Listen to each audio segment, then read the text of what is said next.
মুফতি কাজী ইব্রাহিম সাহেবকে ডক্টর এনায়েতুল্লাহ আব্বাসী সাহেব আবারও কাফের ফতোয়া দিলেন। একজন মুসলমান হয়ে আরেকজন মুসলমানকে এইভাবে করে ঢালাওভাবে কোনো প্রকার সন্দেহ ছাড়াই কাফের ফতোয়া দেয়া, এটা কতটুকু যৌক্তিক, এটা আমরা হাদিস থেকে আমরা আলোচনা করার চেষ্টা করছি ইনশাল্লাহ। যদি আপনারা মন্তব্য করেন তাহলে পুরা না শুনে কেউ মেহরবানি করে মন্তব্য করবেন না। প্রথমে আসি, একজন মুসলমানকে কাফের বলাটা কতটা ভয়ঙ্কর তার পরিণত হতে পারে।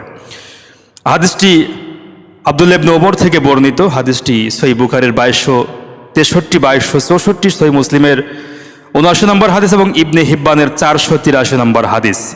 নবী সাল্লাল্লাহু আলাইহি সাল্লাম বলছেন যে যদি কোনো ব্যক্তিকে কাফির বলে আখ্যায়িত করে, তাহলে যিনি কাফির বলে আখ্যায়িত করলেন যেই ব্যক্তিকে, সেই ব্যক্তি যদি কাফের হয়ে থাকে তাহলে ভালো কথা। কিন্তু যদি সেই ব্যক্তি, নির্ধারিত ব্যক্তি যাকে তীর মারা হচ্ছে, সে যদি কাফের না হয়, তাহলে যিনি কাফের বললেন উনি যতক্ষণ পর্যন্ত কাফের না হচ্ছেন ততক্ষণ পর্যন্ত উনি মারা যাবেন না।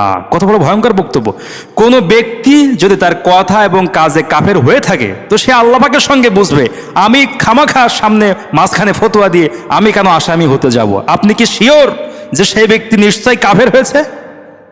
এ কথা কোনো মুসলমান বলতে পারে না। অসংখ্য হাদিস রয়েছে, যেমন সহিহ মুসলিমের 79-তে আরো সুন্দর করে বলা হচ্ছে যে হযরত আবু যর রাদিয়াল্লাহু তাআলা আনহু বলেন, নবী সাল্লাল্লাহু আলাইহি সাল্লাম বলছেন যে কাউকে ইসলামের শত্রু বলে ডাকা যাবে না। যদি কোনো ব্যক্তি বলে যে আমি ইসলামকে ভালোবাসি, ইসলামকে পছন্দ করি, ইসলামকে লালন করি, আমি আল্লাহকে ভালোবাসি, তার কোনো একটা কথার মাধ্যমে যদি এই কথা মিথ্যা প্রমাণিত হয়, তারপরও সেই ব্যক্তিকে আপনি ইসলামের দুশমন এই কথা পর্যন্ত বলতে পারবেন না। কত বড় ভয়ঙ্কর কথা নবী সাল্লাল্লাহু আলাইহি সাল্লাম বলছেন। এরপরে আরো বলা হয়েছে সহিহ মুসলিমের 2247 নম্বর হাদিসে যে কোনো ব্যক্তি যদি কোনো মুমিনকে কাফের বলে আখ্যায়িত করে, কোনো মুমিন ব্যক্তিকে আপনি কাফের বলে ডাকলেন, তাহলে সেই ব্যক্তিকে যখন আপনি হত্যা করলেন। কত বড় ভয়ঙ্কর কথা হুজুর বলছেন, কোনো মুমিনকে যদি কোনো ব্যক্তি কাফের বলে ডাকে তাহলে সেই ব্যক্তিকে হত্যা করার গুনাহ হয়। এজন্য ঢালাওভাবে কোনো ব্যক্তিকে কাফের বলা যাবে না। আরেকটি হাদিস, চমৎকার হাদিস, একটি ঘটনা আলোকে বলা দরকার। সহিহ বুখারীর 1283 নম্বর হাদিস, সহিহ মুসলিমের 2110 নম্বর হাদিস, যে একজন পাপিষ্ঠ ব্যক্তি ছিল, এমন কোনো পাপ নাই যে সেই ব্যক্তি করেনি।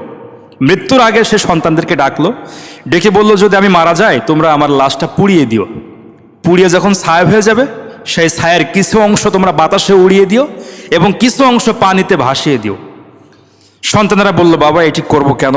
তিনি বললেন যে আমি যত পাপ করেছি আমার ক্ষমা পাওয়ার কোনো মাধ্যম আমি দেখি না, আমাকে হয়তো জাহান্নামী হতে হবে, তো আমাকে যদি তোমরা পুড়িয়ে দাও, উড়িয়ে দাও এবং পানিতে মিশিয়ে দাও ছাই, তাহলে হয়তো আল্লাহ পাক আমাকে ধরতে পারবেন না, হিসাব নিতে পারবেন না। কত বড় কুফরি কথা তিনি বললেন! তিনি এই কথার দ্বারা আল্লাহর ক্ষমতাকে অস্বীকার করলেন যে আমাকে যদি পুড়িয়ে দেওয়া হয়, আগুনে ছাই বানিয়ে উড়িয়ে দেওয়া হয়, পানিতে মিশিয়ে দেওয়া হয়, তাহলে আল্লাহ পাক আমাকে একত্রিত করতে পারবেন না, আমাকে শাস্তি দিতে পারবেন না। এই কথার দ্বারা তিনি আল্লাহ পাকের ক্ষমতাকে অস্বীকার করলেন। কিন্তু তিনার মনের মধ্যে আল্লাহ পাকের এই ক্ষমতা অস্বীকার করলেও মনের মধ্যে একটি ঈমান ছিল যে আমাকে জাহান্নামী হতে হবে, আমি যে পাপ কাজ করেছি, যদি আল্লাহ পাক আমাকে হাতে পায়।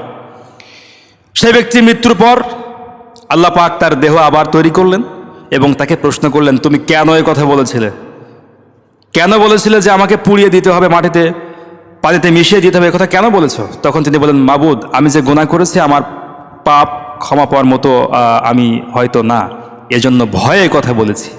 আল্লাহ পাক বললেন তাহলে আমার ভয় তোমার মধ্যে একটু হলেও ছিল, আমি তোমাকে মাফ করে জান্নাত দিয়ে দিলাম। সুবহানাল্লাহ! কত বড় মারাত্মক হাদিস চিন্তা করেছেন!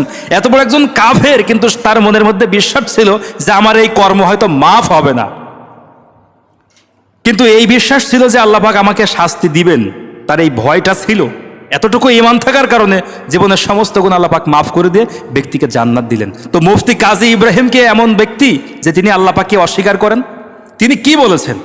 সূরা ইমরানের 26 নম্বর আয়াত, কুলিল্লাহুম্মা মালিকাল মুলকি তুতিল মুলকা, আল্লাহ পাক যাকে ইচ্ছা ক্ষমতা দান করেন। ঢালাওভাবে জনপ্রিয়তা পাওয়ার জন্য কোনো আলেমকে কাফের ফতোয়া দেওয়া যায় না। মুফতি কি বলে এনায়েতুল্লাহ আব্বাসীর ইলম সম্পর্কে, ইলমি যোগ্যতা সম্পর্কে, তার জেনারেল নলেজ সম্পর্কে আমাদের কোনো সন্দেহ নেই, নিশ্চিত তিনি একজন যোগ্য আলেম এবং সমস্ত পরিবেশে তিনি মানিয়ে নিয়ে কথা বলতে পারেন এবং বর্তমান বিশেষ করে বাংলাদেশের যারা ইসলাম বিরোধী তাদের বিরুদ্ধে তিনি অনেক কথা বলেন, খুবই সুন্দর লাগে। তাকে আমরা সবাই সালাম জানাই, সেলুট জানাই।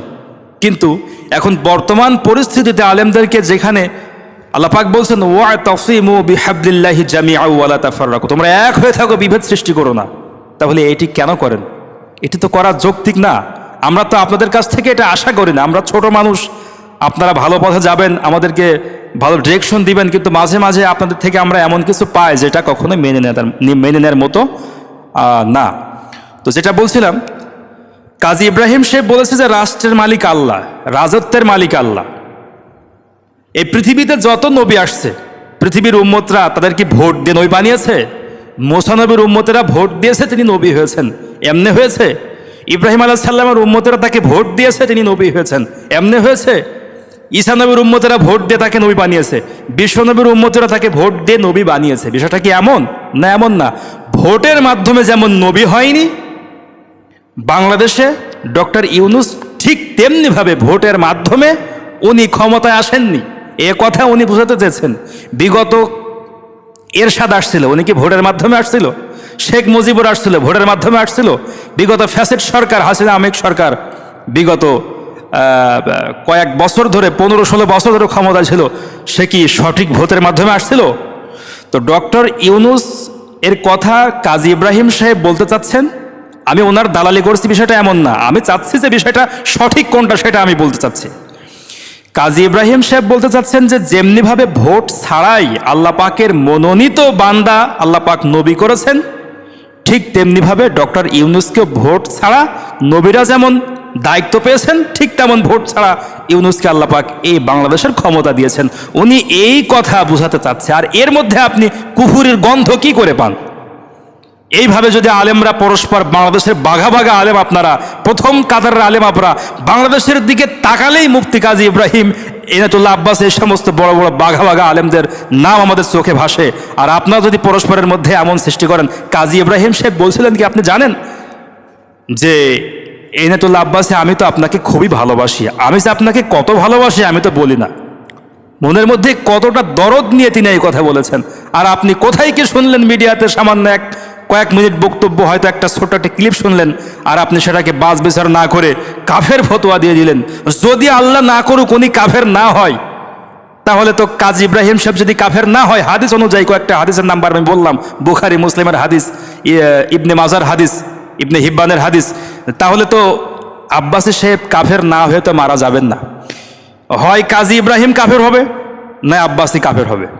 আমরা চাই দুজন মুমিন, দুজন খাঁটি মুজাহিদ মুসলমান, তারা যেন কাফের না হয়। তো আল্লাহ পাক আমাদেরকে কথাবার্তায় একটু ব্যালেন্স রেখে বলার চেষ্টা যেন আল্লাহ পাক আমাদেরকে দিয়ে করান। কারণ যত বড় মানুষ তার তত বড় খেয়াল নিয়ে, তত বড় সাবধানতা অবলম্বন করে জাতির সামনে কথা বলতে হয়। আমরা ছোট মানুষ, আমাদের কথা কেউ ধরতে আসবে না, কিন্তু আপনারা জাতীয় পর্যায়ের, ইন্টারন্যাশনাল পর্যায়ের ইসলামিক ব্যক্তিত্ব, আপনাদের মুখ থেকে এমন বক্তব্য আমরা আশা করি না। মাঝে মাঝে আজহারি কাফের হয়, মাঝে মাঝে চরমনার পীর সাহেব কাফের হয়, অমক কাফের হয়, তাহলে সবাই যদি কাফের হয় তাহলে এই বাংলাদেশে মুসলমান তো খুঁজে পাওয়া যাবে না। এজন্য আপনাদেরকে করজোড়ে আবেদন জানাবো, যারা আপনারা বাংলাদেশের জাতীয় পর্যায়ে বিশেষ লেভেলে আছেন, যাদের আন্তর্জাতিক পরিমণ্ডলে ভ্রমণ, আপনারা অবশ্যই কথাবার্তা ব্যালেন্স রেখে বলবেন। আপনাদের কাছ থেকে আমরা এটা আশা করি।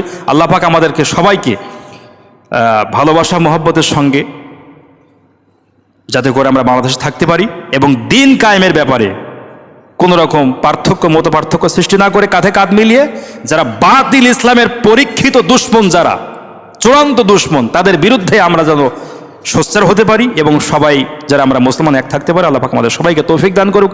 সুবহানাকাল্লাহুম্মা বিহামদিকা আশহাদু আল্লা ইলাহা ইল্লা আনতা আস্তাগফিরুকা ওয়া আতুবু ইলাইক।